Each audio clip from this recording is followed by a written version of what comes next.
Hi అండి, welcome back to Latha Madhuri vlogs. Videos అయితే 4 days అయ్యింది అప్లోడ్ చేసి. వీడియోని అప్లోడ్ చేయలేదు, ఏమీ అనుకోవద్దండి. ఇక్కడైతే నేను మార్నింగే ఈ విధంగా అయితే పూజ చేసేసుకున్నాను. పూజ చేసుకున్న తర్వాత ఇక్కడ వచ్చేసి అన్ని పనులు అయ్యేలోగా ఇక్కడ వచ్చేసి నేను ముందుగానే పప్పు అయితే నానబెట్టేసుకుంటున్నాను. ఇడ్లీకి దోశకి రెండిట్లకి వారానికి సరిపడా ఒకసారి నేను ఇక్కడ ఈ విధంగా అయితే నానబెట్టుకుంటున్నాను. ఒక బౌల్లో అయితే ఒక కప్పు మినపప్పు నానబెట్టుకున్నాను. ఇంకొక బౌల్లో అయితే ఇక్కడ వచ్చేసి ఒక కప్పు మినపగుళ్ళు, అలాగే 2 కప్పుల బియ్యాన్ని వేస్తున్నాను. ఈ బియ్యాన్ని వేసుకొని ఈ విధంగా పప్పుకి అయితే దోసకి అయితే నానబెట్టుకుంటున్నాను. ఇందులోనే 1 స్పూను మెంతులు కూడా వేస్తున్నాను. ఇక్కడ వచ్చేసి నేను 1 స్పూను మెంతుల్ని వేసుకున్నాను. అలాగే ఒక స్పూను శనగపప్పును కూడా వేసుకొని 1 స్పూన్ అయితే సగ్గుబియ్యాన్ని కూడా యాడ్ చేస్తున్నాను. సగ్గుబియ్యం యాడ్ చేసుకుంటే మనకి దోశలు అనేవి చాలా సాఫ్ట్గా వస్తాయి. వీటన్నిటిని నేను ఒకసారి కడిగేసుకొని వీటిని నానబెట్టి పక్కన పెట్టేసుకుంటాను. ఇక్కడ నానబెట్టి పక్కన పెట్టేసుకున్న తర్వాత అయితే ఇక్కడ నేను వచ్చేసి మిగతా పనులు అనేవి స్టార్ట్ చేసుకుంటాను. ఈ పనులన్నీ అయ్యేలాగా ఈ పప్పు అయితే నానిపోతుంది కదా, అందుకే నేను ముందుగానైతే ఈ పప్పుని నానబెట్టేసుకున్నాను. ఇక్కడ వచ్చేసి పూజ సామాన్లు ఉన్నాయి. ఆ పూజ సామాన్లు కూడా నేను ఇక్కడ క్లీన్ చేసుకోవడానికైతే ముందుగానే వాటర్లో వేసేసి ముందు పెట్టినటువంటి ఈ పూజ సామాన్లన్నీ నేనైతే ఈ విధంగా వాటర్లో వేసేసి పక్కన పెట్టేసుకుంటున్నాను. ఈ విధంగా పక్కన పెట్టేసుకున్న తర్వాత ఇక్కడ నేను వచ్చేసి వంట కోసమని ముందుగానే ఫ్రిడ్జ్లోనివన్నీ కాయగూరలు అవన్నీ పక్కకు తీసి పెట్టుకుంటున్నాను. కొద్దిగా కూలింగ్ తగ్గుతుంది కదా, అలా కూలింగ్ తగ్గిన తర్వాత అయితే నేను వంట చేసుకుందామని ఇక్కడ ముందుగానే తీసేసుకుంటున్నాను. ఏమేమి కావాలో అవన్నీ కూరగాయలు అయితే ముందుగా ఇక్కడ ఈ విధంగా తీసుకొని పక్కన పెట్టుకుంటున్నాను. ఇలా పక్కన పెట్టుకుంటే మనకు కూలింగ్ తగ్గి వంట కూడా చాలా తొందరగా అవుతుంది. అందుకనే నేను ఇక్కడ ఇలా తీసి పెట్టుకుంటున్నాను. ఇంకా ఇక్కడ వచ్చేసి ఇంకా కొద్దిగా చెట్లోని వచ్చేసి ఆకుకూరలు ఉన్నాయి, అవి కూడా తీసుకుందామని ఇంకా బయటికి వెళ్తున్నాను. ఇక్కడ చెట్లో ఆకుకూర ఉంది, ఆ ఆకుకూరను కూడా కొద్దిగా కోసుకుందాం. ఇంకా ఎలాగో చెట్లో వచ్చేసి ఇంకా బచ్చల కూర ఉంది, అలాగే కొద్దిగా పుదీనా ఉంది. పుదీనాను అయితే కట్ చేయట్లేదు, బచ్చల కూరను అయితే కట్ చేసేస్తున్నాను.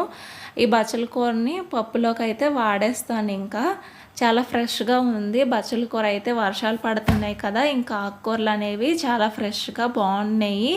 ఇంకా వీటిని అయితే ఇంట్లోకి తీసుకొని వచ్చేసాను. ఇంకా ఈ విధంగా ఆకుకూరలను అయితే తెచ్చేసుకున్నాను. ఇంకా ఈ ఆకుకూరలని కలిపి పప్పు చేసేస్తాను. ఇక్కడ వచ్చేసి ఇంకా ముందుగానే ఆకుకూరలు తీసుకొచ్చాను కదా, అలాగే ఇక్కడ ఇంకా కూరగాయలు కూడా తీసేసాను. ఇంతలోగా ఇవి తీసాను కదా, పక్కన పెట్టిన తర్వాత పూజ సామాన్లు అన్నీ క్లీన్ చేసేసుకున్నాను. ఇలా క్లీన్ చేసుకున్న వాటిని అన్నిటినీ ఒక ఒక చిన్న బుట్టలో పెట్టేసి ఈ విధంగా అయితే సర్దేసుకుంటున్నాను. ఇలా సర్దేసుకున్నాను కదా, ఇవి అయిపోయిన తర్వాత ఇక్కడ నేను వచ్చేసి ఇంకా వంట కోసం అనేసి ఇక్కడ కొద్దిగా పప్పు అయితే నానబెట్టుకున్నాను. మేమిద్దరమే ఉంటాం కాబట్టి చిన్న కప్పుతో అయితే వేసేసాను, సరిపోతుంది మా ఇద్దరికి అది. ఇక్కడ వచ్చేసి ఆకుకూరను కూడా కడిగేసి పప్పు నీళ్ళు కూడా పోసేసి పక్కన పెట్టేసుకున్నాను. ఒక గ్లాస్ పప్పుకి అయితే 2 గ్లాసులు వాటర్ వేసుకుంటే సరిపోతుంది. ఇక్కడ నేను వచ్చేసి ఆకుకూరను కూడా శుభ్రంగా కడిగేసి సన్నగా కట్ చేసేసుకున్నాను. ఇలా సన్నగా కట్ చేసుకుంటే ఆకుకూర అనేది బాగుంటుంది. ఇంక ఈ విధంగా అయితే కట్ చేసుకున్నాను ఆకుకూరని. ఇలా ఆకుకూరను కట్ చేసుకొని ఒక ప్లేట్లోకి వేసేసుకొని నేనైతే పక్కన పెట్టేసుకుంటున్నాను. ఇంక ఇక్కడ వచ్చేసి ఒక ఉల్లిపాయ, అలాగే ఒక 3-4 పచ్చిమిరపకాయలు, ఒక 3 టమాటాలను అయితే కట్ చేసుకున్నాను. ఆ పప్పు కడిగాం కదా, ఆ పప్పులోనే ఇక్కడ వచ్చేసి నేను ఆనియన్స్, టమాటా, పచ్చిమిర్చిని అయితే యాడ్ చేసేసుకుంటున్నాను. ఇలా యాడ్ చేసేసుకున్న తర్వాత ఇందులోకి నేను వచ్చేసి ఇలా పప్పులోకి కాయగూరలు అదే టమోటా అవన్నీ యాడ్ చేసాం కదా, ఇక్కడ నేను వచ్చేసి కరివేపాకు, అలాగే కొద్దిగా పసుపు, అలాగే కొంచెం 1 స్పూన్ అయితే కారం వేస్తున్నాను. ఎందుకంటే పచ్చిమిర్చి వేసాం కదా, సరిపోతుంది. ఇక్కడ నేను వచ్చేసి ముందుగా కట్ చేసుకున్నాను కదా తోటకూర, అలాగే బచ్చల కూరను అయితే యాడ్ చేసుకుంటున్నాను. ఇలా యాడ్ చేసేసుకొని కుక్కర్ మూత పెట్టేసుకొని ఇక్కడ అయితే నేను 3 విజిల్స్ వచ్చే అంతవరకు ప్రెజర్ పెట్టేసుకుంటున్నాను. ఇలా 3 విజిల్స్ వచ్చేసిన తర్వాత ఇక్కడ మొత్తం ప్రెజర్ అయితే పోయింది. ఈ విధంగా ప్రెజర్ పోయిన తర్వాత ఇక్కడ నేను వచ్చేసి కూర కోసం ఆనియన్స్ని కూడా తీసి పక్కన పెట్టాను. ఇక్కడ ప్రెజర్ అంతా పోయిన తర్వాత వీటినైతే ఒకసారి కొద్దిగా ఇందులో చింతపండు రసాన్ని కూడా యాడ్ చేశాను. అలాగే 1 స్పూను ఉప్పును కూడా వేసి మెత్తగా పప్పునైతే మెత్తగా కలిపేసుకున్నాను. ఈ విధంగా మెత్తగా కలిపేసుకుంటే సరిపోతుంది. ఇక్కడ నేను వచ్చేసి ఇంకా స్టవ్ ఆన్ చేసుకొని తాలింపు కోసం ఒక ప్యాన్ పెట్టుకున్నాను.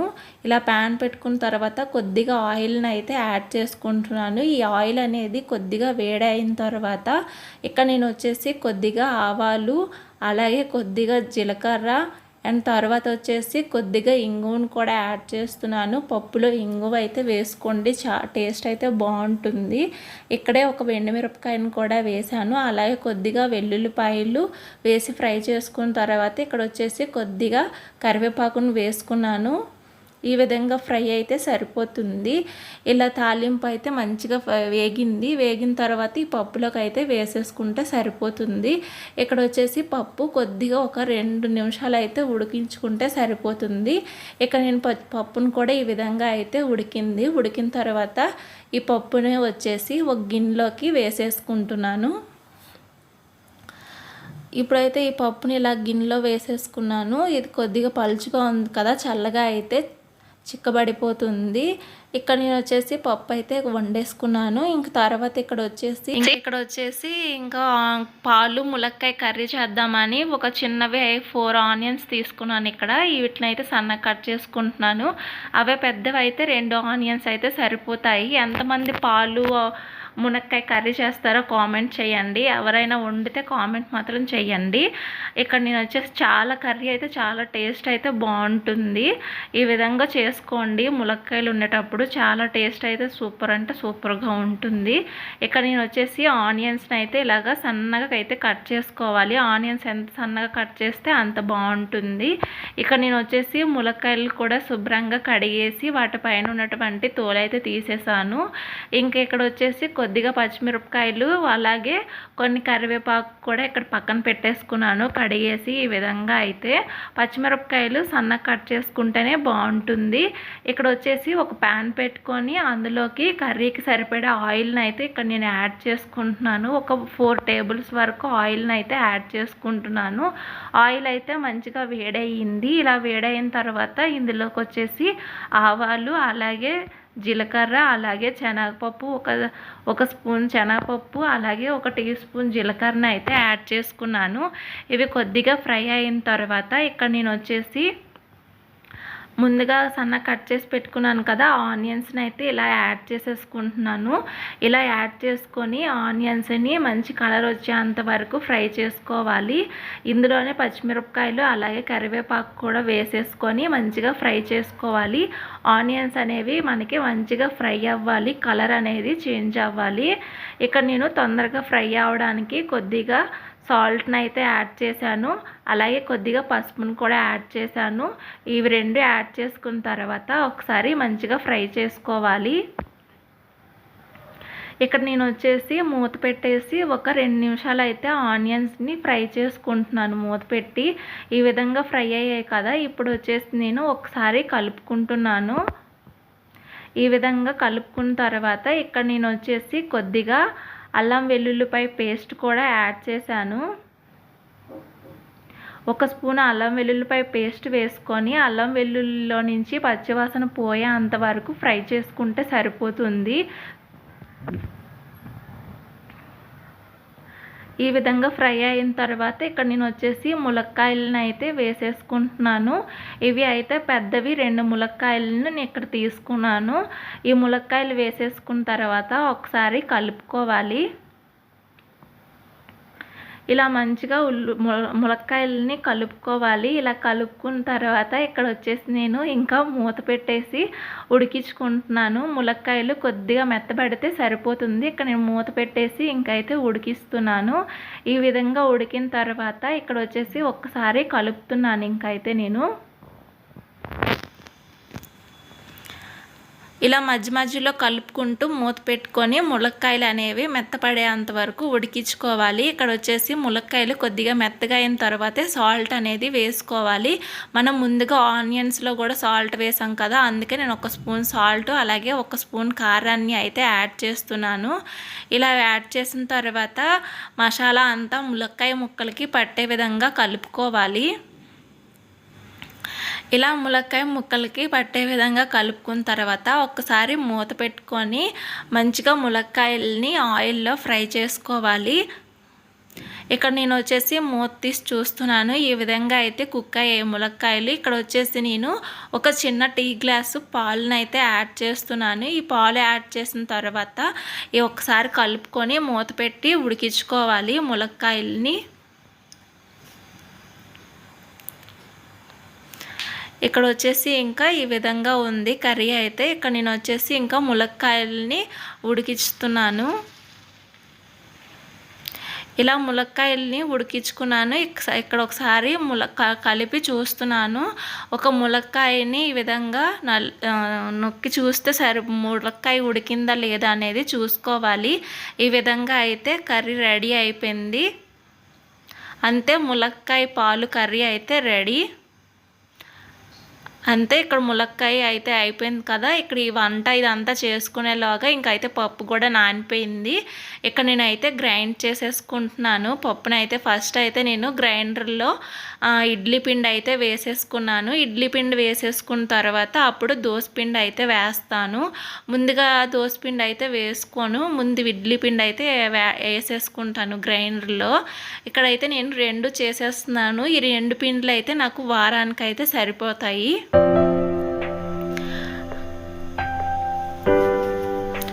అయితే ఈ విధంగా ఇడ్లీ పిండి అయితే చేసేసుకున్నాను. ఈ ఇడ్లీ పిండి ఈ విధంగా మెత్తగా గ్రైండ్ చేసుకున్న తర్వాత నేను ఇక్కడ వచ్చేసి 1 కప్పుకి 2 కప్పులు అయితే రవ్వను కూడా నానబెట్టేసుకున్నాను. ఇలా నానబెట్టేసుకున్న తర్వాత ఈ రవ్వ అంతటిని వాటర్లో వేసి కడిగేసుకున్న తర్వాత నేను ఇక్కడే గ్రైండర్లోనే ఇంకా వేసేసి ఒకసారి కలిపేసుకుంటాను. మళ్ళీ ఇంకో బౌల్ ఎందుకు వేస్ట్ కదా, అందుకే నేను ఈ గ్రైండర్లోనే వేసేసుకొని ఒకసారి ఆన్ చేసేస్తే మనకి రవ్వ అలాగే పిండి అనేది 2 మంచిగా మిక్స్ అయిపోతాయి. ఇంకైతే ఈ విధంగా గ్రైండ్ చేసుకున్నాను కదా, ఇక్కడ ఒకసారి ఆన్ చేసేస్తున్నాను. ఆన్ చేసేస్తే రవ్వ పిండి 2 కలిసిపోతాయి. ఇడ్లీ పిండి అయితే రెడీ అయిపోయింది. ఇడ్లీ పిండిని అయితే నేను ఒక బౌల్లోకి అయితే తీసేసుకుంటున్నాను. ఇంకా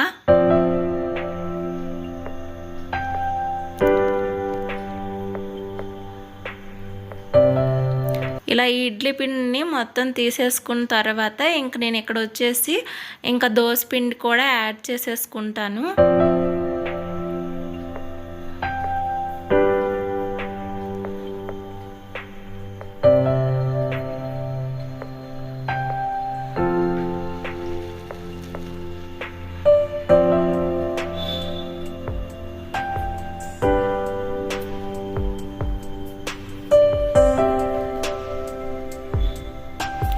ఇక్కడైతే ఇడ్లీ పిండి అయితే తీసేసాను. ఇంకా దోస పిండిని కూడా యాడ్ చేసేసుకుంటున్నాను. దోస పిండి అయితే చాలా టైం పడుతుంది కదా, ఇంకా గ్రైండర్లోనే వేసుకుంటాను. నేనైతే మిక్సీలో వేయను. దోశలు కూడా గ్రైండర్లోనే వేస్తేనే దోశలు అనేది చాలా మెత్తగా వస్తాయని, పిండి కూడా ఎక్కువ క్వాంటిటీ అవుతుందని ఇంకా నేను గ్రైండర్లోనే వేసుకుంటాను. ఇంకైతే పిండి అయితే గ్రైండ్ చేసేసాను. ఇంక ఈ విధంగా ఇక్కడ వచ్చేసి నేను కొద్దిసేపు బయట పెట్టేసి ఇంకా ఫ్రిడ్జ్లో అయితే పెట్టేసుకుంటాను ఈ పిండిని అంతటిని. ఇంక ఈ విధంగా చేసుకుంటే వారం రోజులకైతే సరిపోతుంది. ఇంక ఈ విధంగా పని అంతా అయ్యేసరికి ఇంకా వర్షం అయితే పడింది. చాలా చల్లగా ఉంది వాతావరణం అయితే. ఓకే, వీడియో కనుక నచ్చినట్టయితే లైక్ చేయండి. కొత్తగా ఎవరైనా మన ఛానల్ని చూస్తే సబ్స్క్రైబ్ చేయండి. Okay, bye bye. Thank you for watching.